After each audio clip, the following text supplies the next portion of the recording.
Welcome back to a brand new video of the Target Individual Program, Target Individual Experience. So look what you do. Look, yeah, I'm giving you the middle finger. Look at it. Yeah, look, you're looking at the green card. Anyhow, I asked my daughter what time she got to school tomorrow. This morning she was like after 8. Now she always tell me what time she gets to school, right?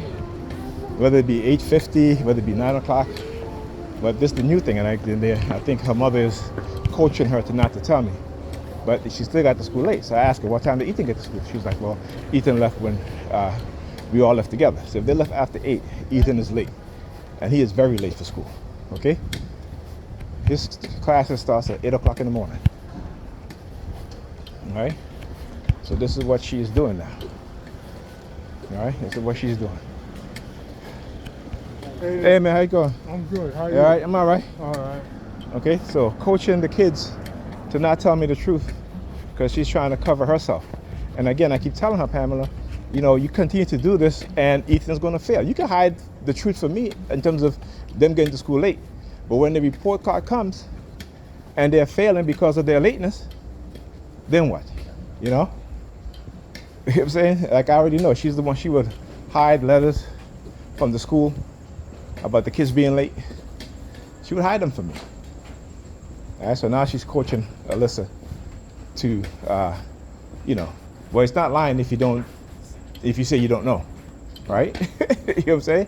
But the fact that my daughter's supposed to be at school at 8 o'clock, 8:10, and our son is supposed to be to school at 8 o'clock, and if they're leaving after 8, which means that they're both late, all right? So again, you know, one can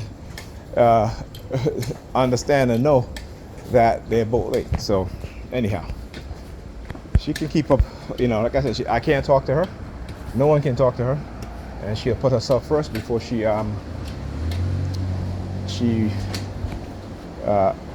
know, put our kids first. Another thing that she'll do, and again, and I'll see, is, this wait right there. Go ahead. Is that I called her at 10 o'clock, after 10 when I got home, and she was on braiding Ethan's hair. Actually, I'm sorry, Ethan had to take a shower she unbraided his hair and then wash his hair to twist it. So I called, I said, hey, I hope you're not braiding Ethan's hair, twisting Ethan's hair, because you know he's not going to go to bed until after 2, because it literally takes her around 3 hours to twist his hair. So when he comes home, I'll see if his hair is twisted, and that will tell me that, yeah, that she, you know, they stayed up until, you know, probably after 1, you know, at minutes to 2 in the morning. Because this is what she does. This is what she does. She doesn't change. You know what I'm saying? She had Saturday to unbraid his hair, but like I said, she's more interested in her date as opposed to doing these things. And then on a Sunday is when she now wants to do these things. And again, the kids are the ones that suffer from it because they get to school late for school. They're tired, you know? Like I said, you know, I can't argue with people over common sense shit.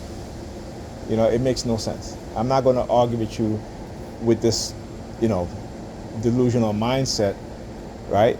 That you keep doing the same shit over and over again. And, you know, it's the kids that are suffering. It's the kids that are failing, you know? And this is something that, again, I understand what is being done to particularly a lot of our women. A lot of our women who are raising kids in their home by themselves. And again, I'm here most of the time, right? But when I leave, if you're not making sure these kids are in bed and they stay up late and they're tired, they can't do their homework. They can't study, you know? So when she said, well, you're here with them, and I said to her, yeah, but when I go pick up Alyssa and she's tired, particularly she got to go to the boys and girls, and she comes back and she's passed out because you refuse to take any responsibility or any sort of effort into making sure that they go to bed on time.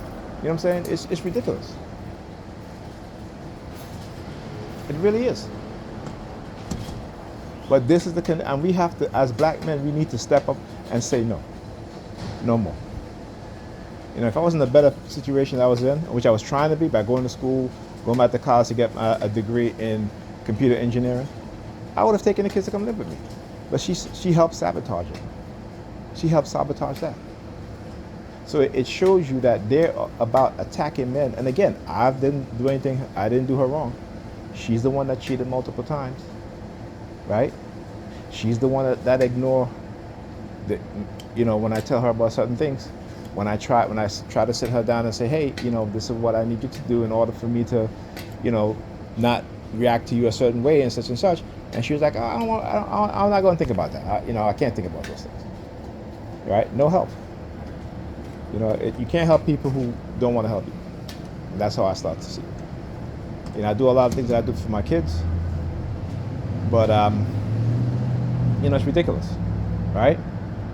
And they're always blaming the men for their decision. And like I said, the white supremacists, that's what they've conditioned them to do. That's what they've conditioned them to engage in, right?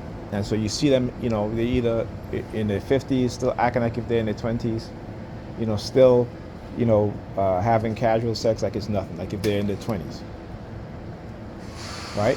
Ignoring all the statistics, all the realities, right? You know what I'm saying?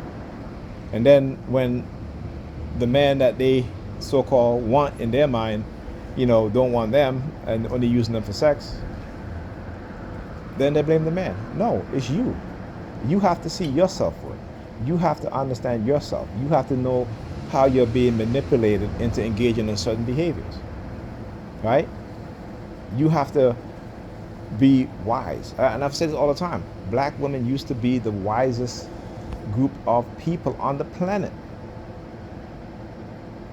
The first group of people who were deified was women, particularly black women. Okay?